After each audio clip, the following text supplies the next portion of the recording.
ہم ظالم ہو گئے. کتنے بڑے ظالم ہوئے بتاؤں آپ کو. ہم قرآن پہ ظلم کر رہے ہیں, ہم رسول اللہ کی تعلیمات پہ ظلم کر رہے ہیں. اللہ اکبر.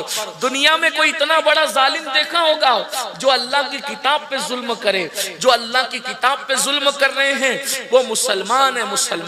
مسلمانوں کی اکثریت ہے. اس لیے کہ ظلم کی تعریف یہ ہے کہ جو جس چیز کا حقدار ہو اس کو وہ حق نہ دیا جائے, یہ ظلم ہے. قرآن کا مقام یہ ہے ہدی للناس ہدی للمتقین. جو قرآن ہدایت کے لیے آیا تھا اس قرآن کو تم نے تعویذ کے لیے مخصوص کر لیا. جو قرآن ہدایت کے لیے آیا تھا اس کو تم نے تیجے دسویں بیسویں کے لیے مخصوص کر لیا. جو قرآن ہدایت کے لیے آیا تھا اس کو بیٹی کے جہیز پہ دینے کے لیے مخصوص کر لیا. جو قرآن ہدایت کے لیے آیا تھا اس کو دکانوں کی اوپننگ کے لیے مخصوص کر لیا. میں یہ نہیں کہتا دکان کی اوپننگ پہ قرآن نہ پڑھو, میں یہ نہیں کہتا 10ویں 20ویں اور چہلم پہ قرآن نہ پڑھو, میں یہ نہیں کہتا قرآن کا تعویذ نہ پہنو, منع نہیں کر رہا ہوں.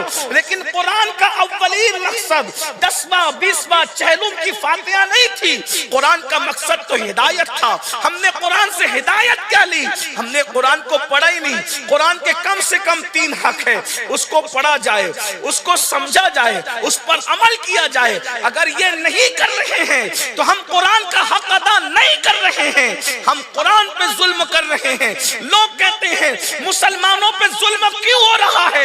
میں نے کہا سیاسی پارٹیوں کی وجہ سے ظلم نہیں ہو رہا ہے, حکمرانوں کی وجہ سے ظلم نہیں ہو رہا ہے. یاد رکھنا اگر آج کسی بڑے سے بڑے نیک کو لے کر آؤ گے تو وہ بھی تمہارا گلا ایسے ہی دبائیں گے جیسے دوسرے دبا رہے ہیں. اس کی وجہ یہ ہے جب تک تم قرآن پہ ظلم کرتے رہو گے لوگ تمہیں کچلتے رہیں گے. کسی کہنے والے نے کہا تھا درس قرآن اگر ہم نے نہ بھلایا ہوتا, یہ زمانہ نہ زمانے نے دکھایا ہوتا, وہ زمانے میں معزز تھے مسلمان ہو کر اور ہم خار ہوئے تاریخ قرآن ہو کر.